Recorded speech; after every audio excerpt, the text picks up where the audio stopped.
नमस्कार दोस्तों, स्वागत है आपका देसी इतिहास हिंदी पर। आज हम बात करने जा रहे हैं उस योद्धा की, जिसने पूरी जिंदगी अपनी मातृभूमि और प्रजा की आज़ादी के लिए समर्पित कर दी। एक ऐसा राजा, जिसने घास की रोटी खा ली, लेकिन मुगल बादशाह अकबर की गुलामी स्वीकार नहीं की। जी हाँ दोस्तों, आज हम जानेंगे मेवाड़ के वीर शिरोमणि महाराणा प्रताप की अमर गाथा। महाराणा प्रताप का जन्म 9 मई 140 को राजस्थान के कुंभलगढ़ किले में हुआ था। वे महाराणा उदय सिंह और माता जयवंता बाई के पुत्र थे। बचपन से ही प्रताप में वीरता, साहस और धर्म के प्रति अगाध श्रद्धा थी। जब बाकी राजकुमार शाही सुख सुविधाओं में पले बड़े, प्रताप ने घुड़सवारी, धनुर्विद्या और युद्ध कला में महारत हासिल की। मेवाड़ उस समय संकट के द्वार से गुजर रहा था। एक ओर मुगल साम्राज्य तेजी से फैल रहा था, दूसरी ओर राजपूत राज्यों पर लगातार दबाव था कि वे अकबर की अधीनता स्वीकार कर लें। अकबर ने राजपूतों को अपने साम्राज्य में मिलाने की नीति अपनाई थी। अनेक राजपूत राजाओं ने अकबर की अधीनता स्वीकार कर ली थी, लेकिन महाराणा प्रताप ने साफ कह दिया, मेवाड़ की मिट्टी कभी गुलामी नहीं करेगी। अकबर ने दूत भेजे, शाही विवाह का प्रस्ताव रखा, यहां तक कि समझौते के लिए बार बार संदेश भेजा, लेकिन प्रताप का उत्तर हर बार एक ही रहा, स्वाधीनता से बढ़कर कुछ नहीं। 18 जून 1676 को इतिहास की सबसे चर्चित लड़ाई हुई, हल्दी घाटी का युद्ध।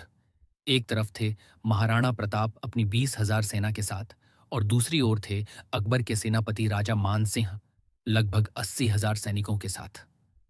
संख्या कम थी, संसाधन कम थे, लेकिन प्रताप का साहस अद्भुत था।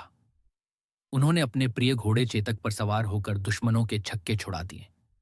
कहते हैं कि चेतक ने प्रताप को मान सिंह के हाथी तक पहुंचा दिया। इतनी भयंकर लड़ाई हुई कि मेवाड़ की धरती खून से लाल हो गई। युद्ध के दौरान महाराणा प्रताप घायल हो गए।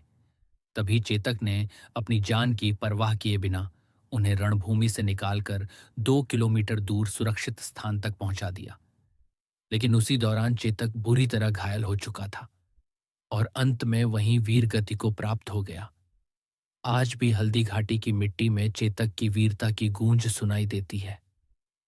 हल्दी घाटी की लड़ाई के बाद महाराणा प्रताप जंगलों और पहाड़ों में अपनी प्रजा के साथ रहने लगे। कभी गुफाओं में, कभी बंजर धरती पर। उन्होंने हर कठिनाई का सामना किया। इतिहास बताता है कि महाराणा प्रताप और उनका परिवार कई बार घास की रोटियां खाकर भूख मिटाते थे, लेकिन प्रताप ने कभी हार नहीं मानी। उन्होंने छापामार युद्ध नीति अपनाई और मुगलों को लगातार परेशान करते रहे। उनके संघर्ष के कारण अकबर भी कभी पूरी तरह मेवाड़ पर अधिकार नहीं कर पाया। महाराणा प्रताप केवल एक राजा नहीं थे, बल्कि स्वाधीनता का प्रतीक थे। उन्होंने हमें यह सिखाया कि इज्जत और आजादी के लिए हर बलिदान स्वीकार्य है।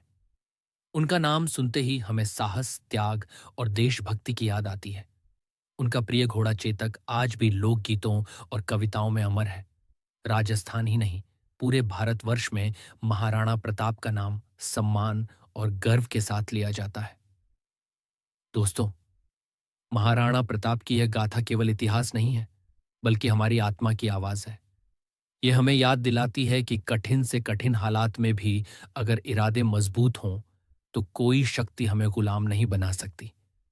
अगर आपको ये वीडियो पसंद आई हो, तो इसे लाइक और शेयर जरूर करें।